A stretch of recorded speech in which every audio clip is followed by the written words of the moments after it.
नमस्कार मित्रांनो, तुमच्यासमोर एक नवीन व्हिडिओ मी घेऊन येत आहे.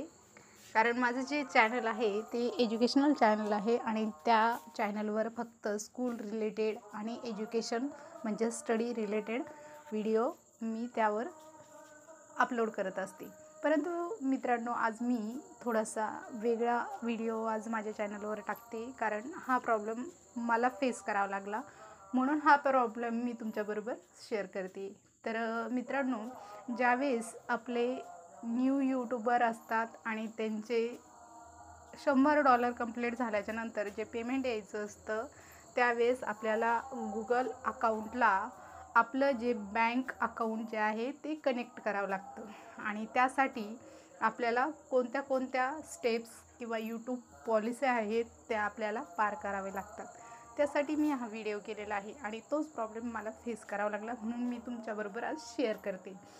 तर मित्रांनो, ज्यावेळेस आपलं गुगल अकाउंट जे असतं त्याला आपले बँक अकाउंट लिंक करावं लागतं, त्याच वेळेस आपल्या बँकेच्या खात्यामध्ये आपलं यूट्यूबचं फर्स्ट पेमेंट येत असतं. त्यासाठी सगळ्यात पहिलं आपल्याला गुगल अकाउंट जे आहे त्याला आपले बँक अकाउंट कनेक्ट करायचं आहे. त्यासाठी काय करायचं, तर सगळ्यात पहिलं क्रोम ब्राउझर ओपन करायचं आहे. क्रोम ब्राउझर मी या ठिकाणी ओपन करूनच ठेवलेलं आहे. त्यामध्ये तुम्हाला ॲडसन अकाउंट असं टाईप करा.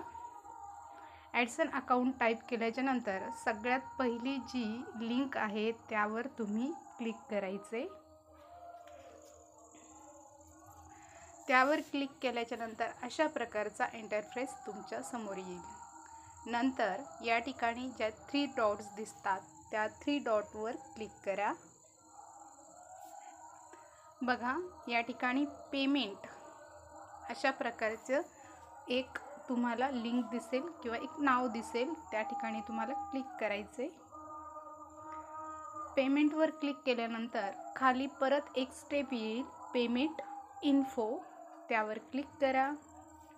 त्यावर क्लिक केल्याच्या नंतर अशा प्रकारचा इंटरफेस तुमच्या समोर दिसेल. त्यानंतर नेक्स्ट स्टेप्स असते, या ठिकाणी तुम्हाला नंतर ॲड पेमेंट मेथड या ठिकाणी क्लिक करायचे. तर बघा, हे सगळं व्यवस्थित बघून घ्यायचं आहे. ॲड पेमेंट मेथडवर क्लिक करा. त्यानंतर तुमच्यासमोर एक फॉर्म फिलअप करण्यासाठी येईल. तर बघा, अशा प्रकारचा तो फॉर्म असतो. या ठिकाणी ॲड अ पेमेंट मेथड असं लिहिलेलं आहे बघा. तर बघा, या ठिकाणी तुम्हाला एक फॉर्म फिलअप करण्यासाठी आलेला आहे. तर या ठिकाणी जी फर्स्ट स्टेप्स आहे, या ठिकाणी तुम्ही काही नाही लिहिलं तरी चालतं, परंतु खालची जी स्टेप आहे नेम ऑन बँक अकाउंट, तर बँक अकाउंटला जे नाव आहे ते नाव म्हणजे तुमचं नाव टाकायचं या ठिकाणी. त्यानंतर बँक नेम, आता बँकेचं नाव काय आहे, फॉर एक्झाम्पल ICI बँक असेल, SBI बँक असेल किंवा HDFC बँक असेल, तर जे बँकेचं तुम्ही अकाउंट उघडलेलं असेल तर त्या बँकचं नेम या ठिकाणी टाका. त्यानंतर नेक्स्ट आहे IFSC कोड, IFSC कोड टाकायचा आहे. तो तुमच्या अकाउंट बुक जे खाते पुस्तक असतं त्या खाते बुकवर लिहिलेलं असतं IFSC कोड.